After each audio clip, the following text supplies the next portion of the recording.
Funding for News 6 is made possible in part by Time Warner Cable. Time Warner Cable is proud to support News 6. Time Warner Cable, the power of you. Additional funding is provided by the Northwest Ohio Educational Technology Foundation and members of WBGU PBS.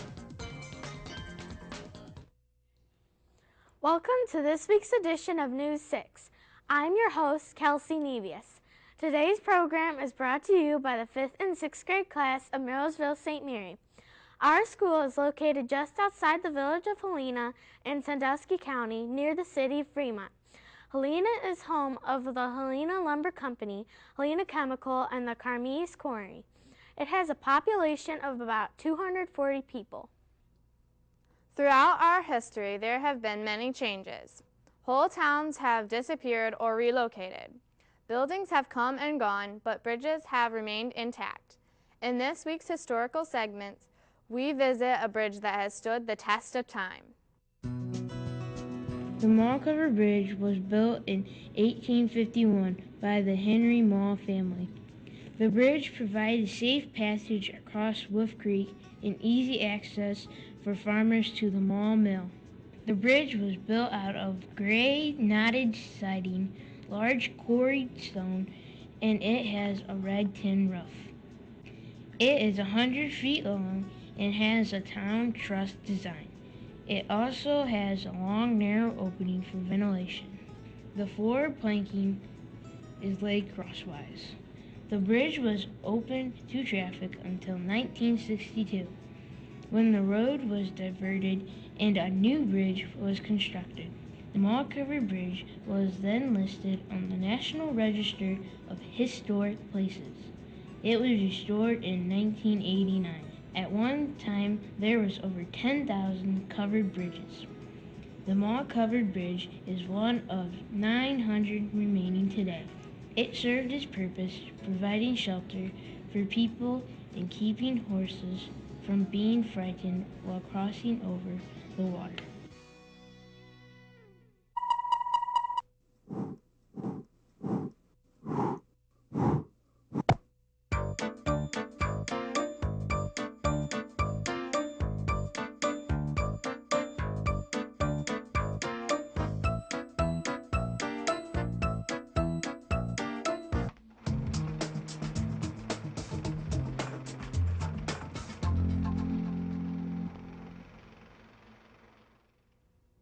Hello, my name is Kevin Crow with this week's Critics' Choice.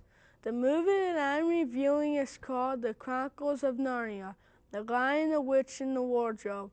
This movie stars Georgie Henley, Skandar Kearns, Anna Popplewell, and William Moseley. It is rated PG because of some graphic war scenes. I like this movie because of the great adventures the characters experience and the awesome graphics. If you enjoy movies set in a wonderful fantasy world, you will like this movie too.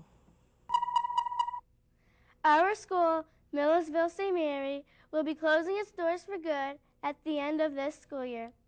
We decided to learn more about the history of our school by talking to a local alumnus. Ann Gottschalk has a story.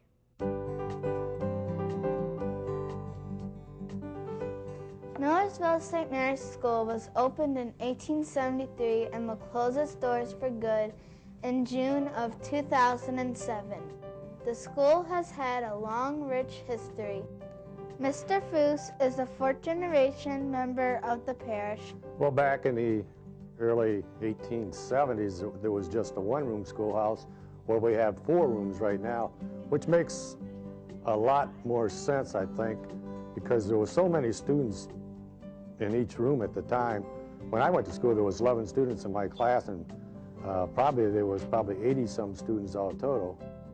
Some of my memories probably in the old school were because we had wood or coal stoves in the 2 rooms we had at the time. Seemed like it was always warm, and I guess the big thing then was the outhouses back behind the school, one for girls, one for boys. That's pretty much the way it was in home life too, so.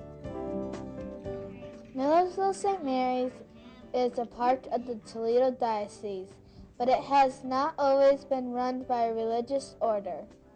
I think in the early stages, way back, probably when it officially started, there was lay teachers. I remember my mom and dad talking about having lay teachers. I think in them days, mostly it was male teachers. It wasn't so much females until the St. Francis sisters came in later on in the year. Sister Beatrice is the principal of St. Mary's School and also teaches kindergarten students. Mrs. Breyer teaches 5th and 6th grade students in all core subject areas. Many students have walked through the doors at Millersville St. Mary's since 1873. It is a piece of our history that will always be remembered. This is Ann Gutschalk reporting for News 6.